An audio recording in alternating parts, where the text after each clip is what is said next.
This is the Faster Master channel, and this is the Puma Fast-R Nitro Elite 3.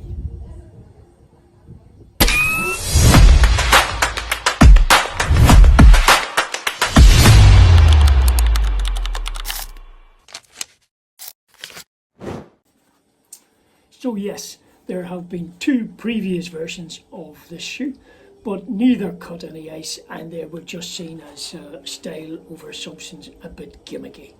In truth, Puma got totally left behind in the super shoe race, and it has taken them a long time to catch up. Remember, it's now 10 years since Nike launched the Vaporfly, which set the standards that other companies are just now beginning to match. So is this the seismic shift in the world of road racing that Puma would lead us to believe? Or is it just marketing hype? I think definitely hat on backwards for this one. A big thank you to you all for watching. Always appreciated. If you are new to the Faster Master channel, please hit the subscribe button and give us a thumbs up. It really does help with the YouTube algorithm.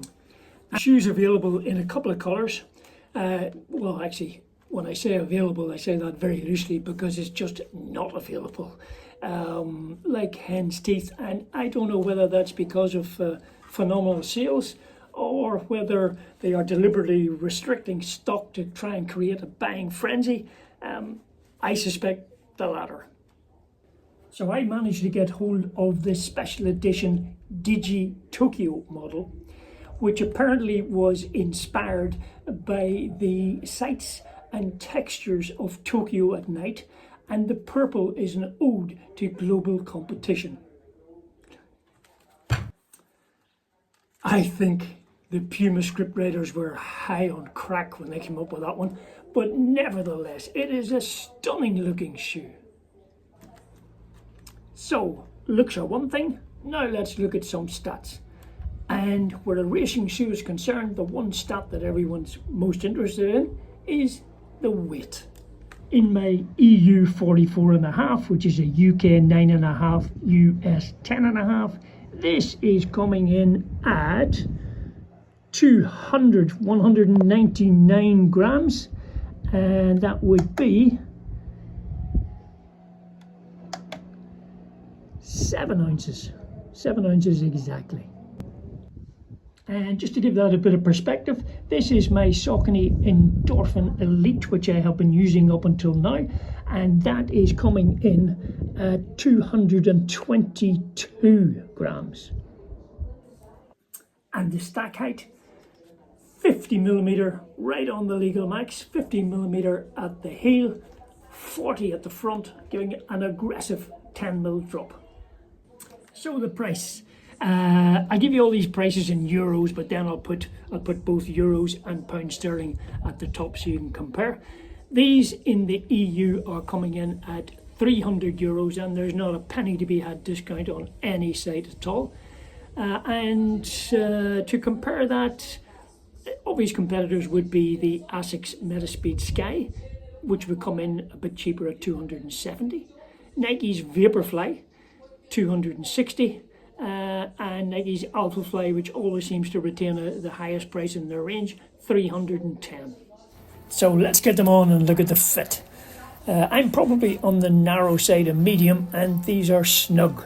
They almost feel like spikes. You'd be tempted to wear them without socks. And wow, when you stand up in these, they are like clouds. Probably the softest shoe I have ever experienced. Almost unnatural.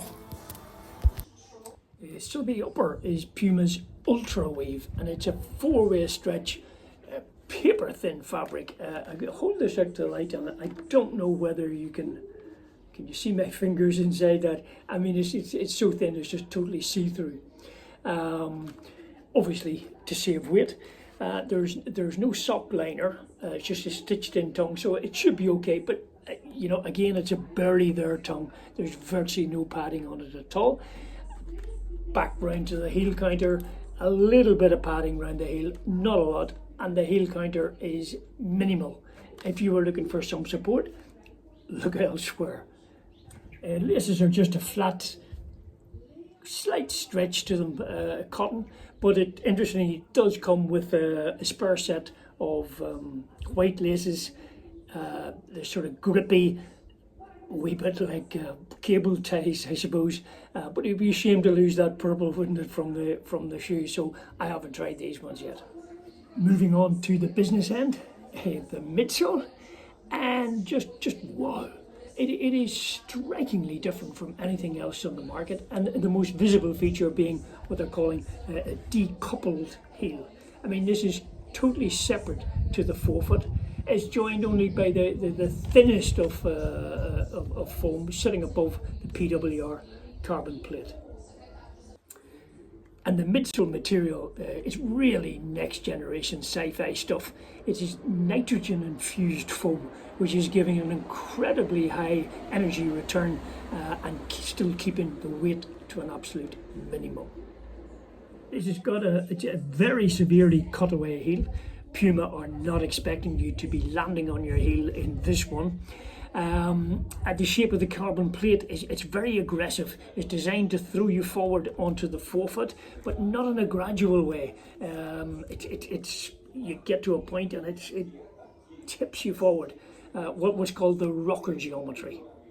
And so forceful is this carbon plate, and if you've tried the shoe on, you'll know what I mean, that I wanted to see the plate, or at least see a diagram of it to understand. I also wanted to find out why the plate extends beyond the front of the shoe like this. Is there a reason for it? So I contacted Puma's marketing guys, but unfortunately they weren't the least bit interested. Eventually I was able to find one photo off a Far Eastern website. It's not a great profile, but I think you can see just how steeply curved this plate is. Any of you who thought that a carbon plate was almost flat like a midsole? Hey, think again. And on to the boring bit, the outsole. 2 strips of pink wafer thin rubber at the back, and an equally thin coating of Puma's well-respected Puma Grip rubber at the front. Nothing particularly special, but nothing to suggest that there would be any problems either. Now, before I tell you what this is actually like to run in, let's look at some of Puma's claims for this shoe. Now, you will all remember when Nike introduced the Vaporfly to fanfare, they claimed a 4% increase in running economy over anything on the market. At the time, these tests, independent tests, were carried out by an industry specialist called Wouter Hoogkamer. Wouter, that's not how you pronounce your name, I'm really sorry. But as I said, independent testing showed that the Vaporfly gave a 4% improvement in running economy over anything else that was available at the time, and hence the legend was born, the Vaporfly 4%. Now rock on 10 years and Puma have hired the same Wouter to conduct laboratory tests in the University of Massachusetts. And lo and behold, Wouter has found that Puma's Fast-R Nitro Elite 3 gives a 3.1% improvement in running economy over the Vaporfly. That's a big claim. Puma launched this shoe at the Boston Marathon this year, and they actually gave out 300 complimentary pairs to entrants. I'm not sure how they were selected, and they reported that 100 of those ran a personal best at Boston. Enough, let's run into things. Okay, so I had a big 10k race at the weekend just outside Lisbon, but I wanted to get a feel for these before I used them in the race. Now, I had a gentle track session, just a loosener planned for Thursday, so I thought I'll take these along to the track. I know they're not a track shoe, but I just wanted to have some miles in them before the race. Changing into these trackside, it was immediately apparent that these are not for slow runners.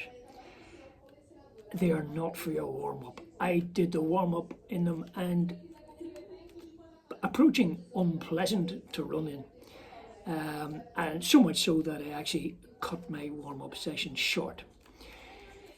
Went into a session of 5 by 100 strides and Jekyll and Hyde, absolute change. I mean, I thought I was flying.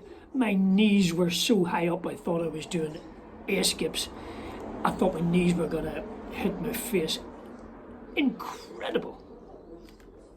Into my session of 12 by 300, untimed, not important at the time.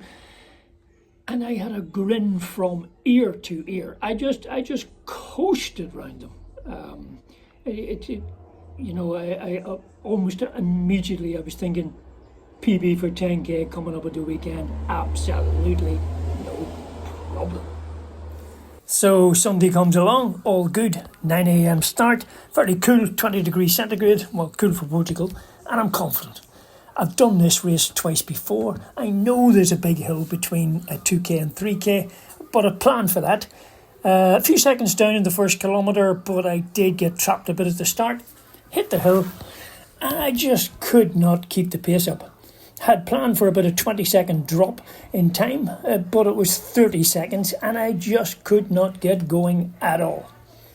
Did I get a PB? No, nowhere near it. I was 30 seconds slower than last year and 90 seconds slower than what I was hoping for this year. Okay, I did win my age group, but I was far from happy. And the shoes? Well, I'd have to say I forgot all about them. I just wasn't aware they were there. Don't know whether that's a good thing or a bad thing, but there you go.